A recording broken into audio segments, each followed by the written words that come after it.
Hi everybody, it's Dandruff, and this is my coverage of the Ubisoft conference at E3 2016.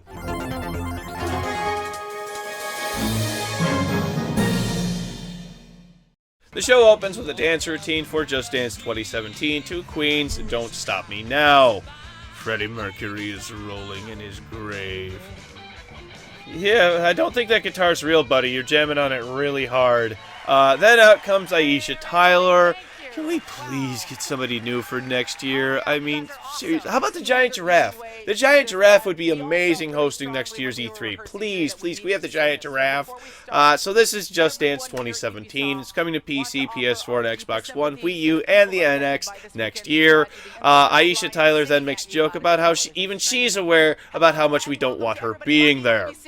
Alright, Ghost Recon Wildlands. After showing the trailer, they start by saying, in Bolivia, the coca leaf is part of their culture. They aren't screwing around with this one. This game is entirely centered around the production of cocaine. I really appreciate the adult theme.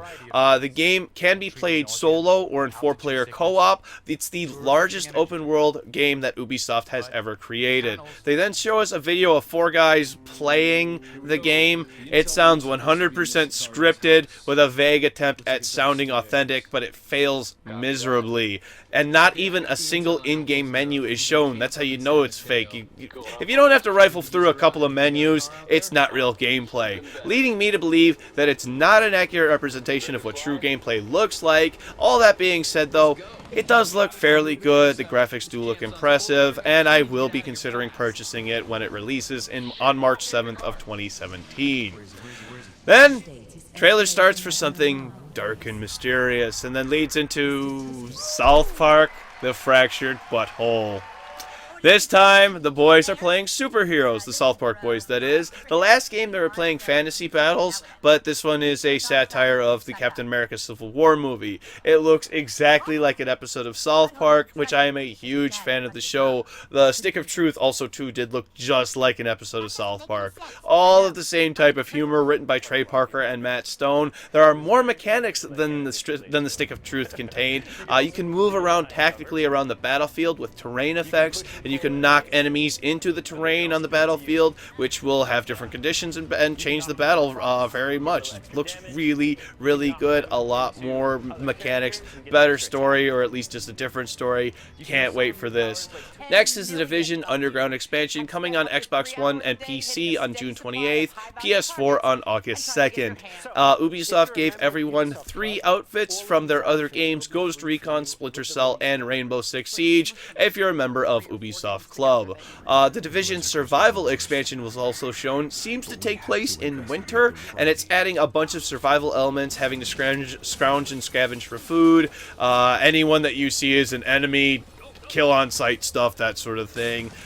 Even the people who yell friendly can't be trusted. No release information on this one was given, though.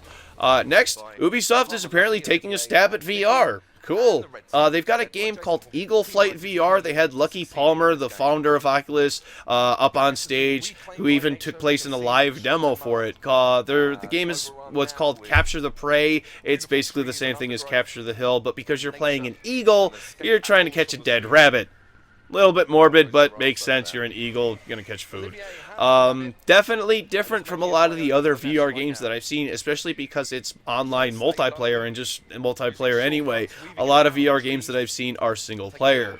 And then we got, hey, cool, Star Trek game. A VR Star Trek game. Did not expect this one. And while it's nice to see a lot of the actors from the Star Trek series play it and show it off, I would much prefer having people who are video game professionals actually play it and show that, because they know video games. Actors know acting. Video game reviewers know video games, right? It's a true Star Trek bridge simulator, much like Artemis Space Bridge Simulator, but actual officially Star Trek themed. And they did have LeVar Burton talking about the game. It really doesn't mean anything to me. It's really kind of just nothing. It's nice. It's, you know, LeVar Burton's cool. He's my hero. Loved reading Rainbow and everything, but can we get actually somebody who knows something about video games playing it? It's still cool, and it is coming to Oculus and Vive this fall. Then I have No idea what this next one is. Really cool seeing the world destroyed and everything. The cinematics at E3 were great. Then we have a samurai versus a knight versus a barbarian, or a Viking, that is. The game is For Honor. It takes place after 1,000 years of war. They then showed roughly 5 minutes of gameplay. It is action-packed. It really did give me a sense of how the game plays, or how it's going to play. It seemed a lot like Dynasty Warriors or Samurai Warriors as my first impression of it, but much more brutal, a lot prettier, obviously. It's coming February 14th, Valentine's Day 2017.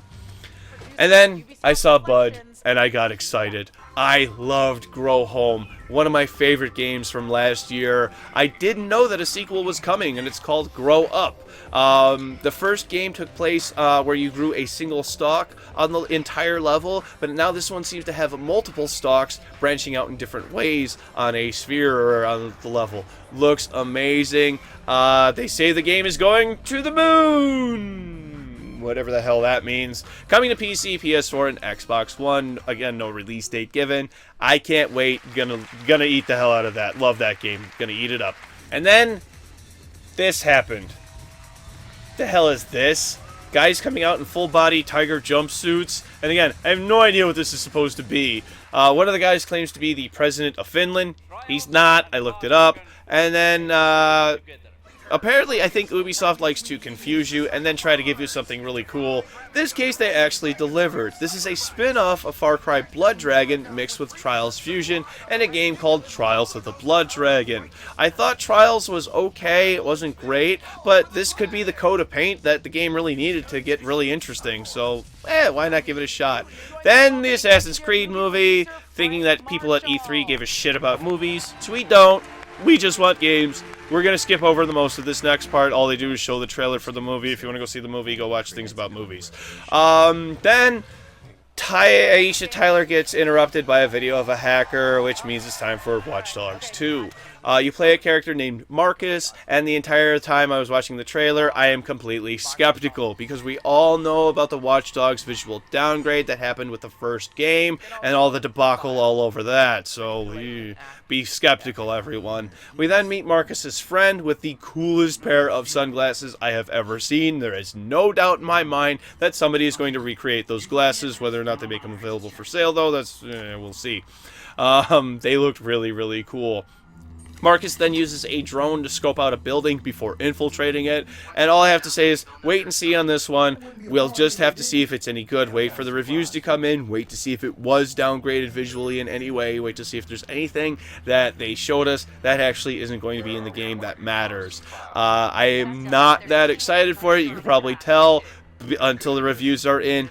Again, Ubisoft, just screw us over. We're going to be skeptical. We're going to act like this. You give us gold like Grow Home, I'm going to be excited about sequels to that. Also, Watch Dogs is going to be made into a movie. Like every other damn game now. Yay. Tetris. 3 movies. I'm not going to talk about that.